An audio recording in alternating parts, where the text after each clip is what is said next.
I slept for maybe an hour on the plane, and usually I went to Australia, guys, straight flight, and I knocked out the entire way, just about. Maybe I want to say at least 75% of that trip I was sleeping.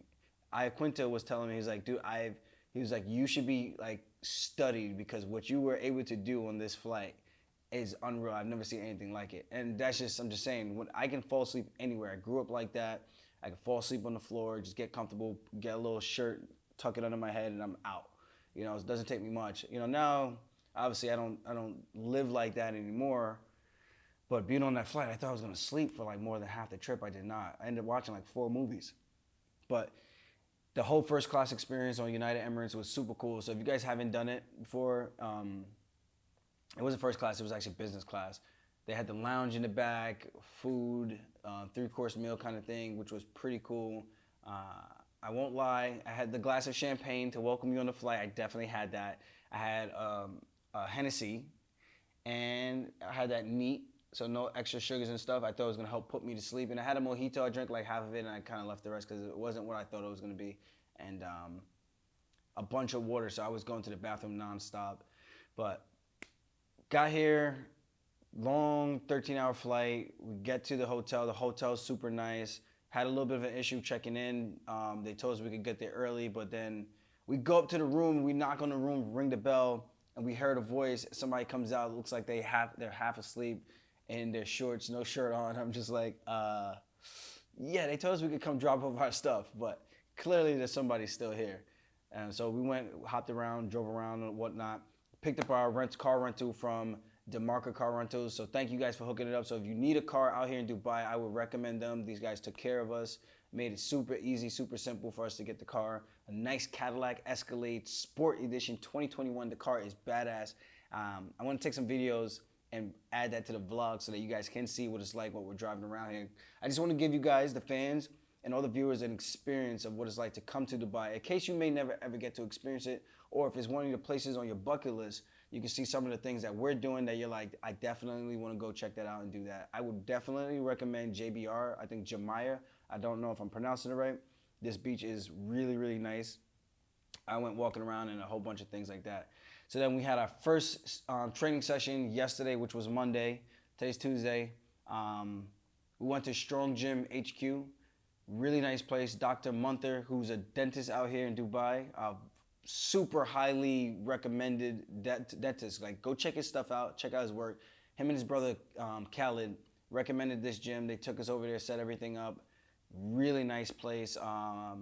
2 different locations. So one gym was on this side, mostly like lifting, strength and conditioning, and then the other side was like the MMA stuff, the cage, the mats. And then the other side had like a mini cafe as well. So it was cool. The only thing I said that was a little weird was the parking, because you had to like park across the street and then walk into like this plaza thing. I guess it's not that weird, but in the sense of the parking, I'm just wondering like how does everyone fit, because there's a bunch of businesses around the area. So that makes things a little bit tough. That was a little confusing at first, but we figured it out. Got a good workout in there. We worked out for 80 minutes straight, guys. 80 freaking minutes. And the energy levels are still pretty good. When I got off the plane, I was 162.2 pounds. Mostly bloat, water retention from the flight. And the next day I woke up 157.6 pounds. And then after that workout of 80 minutes, so we did about we did about 40 minutes of grappling, drilling, some situational stuff like looks, not live. And then we did another 40 minutes of like sparring, moving around. And it was like a flow spar, but kind of like at a higher intensity, just to keep the sweat going. Had the guys giving me certain looks between Marab and Dennis. Really good stuff that they were doing, showing me so I could get the repetitions and see these moves over and over and over and trying to figure out how I want to react, what are my openings. And when I'm in there and I'm staring across the cage against TJ Dillashaw, what I want to do to this man. It's gonna be something violent, I think, and I can already see it happening. So I'm super pumped for this fight. But after that workout, I weighed out 150.5 pounds, guys, from 176 in the morning 176, 157.6 in the morning down to 150.5. So we went to the mall, got some food, got some pasta. I was like, time to re-up, pasta and meatballs, and that was the only thing I ate that night. I had the chocolate bar too, white chocolate. I was like, dude, I'm gonna treat myself. So this morning I woke up 152 pounds, 152.2, put some fluids back in me, had some eggs, and haven't worked out yet. We're about to head over to a workout right now. TK MMA Gym is one that was also recommended. Message those guys on IG.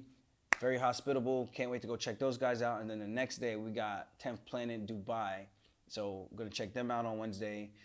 And today's TK Gym. They got like a pool. They got sauna. They have everything there. So I'm excited to go check this place out and just kind of relax later. And then Dr. Munter also, this guy's the man. This dentist, this guy is like, he's that dude. He recommended this place called Meat Moot. And the food just looks phenomenal. It's kind of like one of those Salt Bay things where they like spice it up in front of you and do all those things. So I told him, I was like, I'm gonna do like a light fast this morning. Then I'm gonna work out late in the evening, afternoon, which is gonna be around 2 o'clock or so. And then by the time we finish, maybe an hour and a half, 2 hours of a workout, just between the like bullshitting and hanging out. And then by the time we get back, maybe we go eat around 5:30 or 6 p.m. Hopefully 5:30, closer to 5 would be nicer so that I'm not starving my body of protein to rebuild it kind of thing. So this whole thing is just scientific when it comes to the weight cut. And obviously I'm not the expert. These guys are the experts from the UFCPI. They tell me what I should do. And some of the knowledge that I know from college when I was back being a physical education teacher and we had to go through these protocols, I still know a little bit of the nutritional stuff myself. So obviously that big gap, I don't want to be starving for too long. You want to try to put something back in your body right away.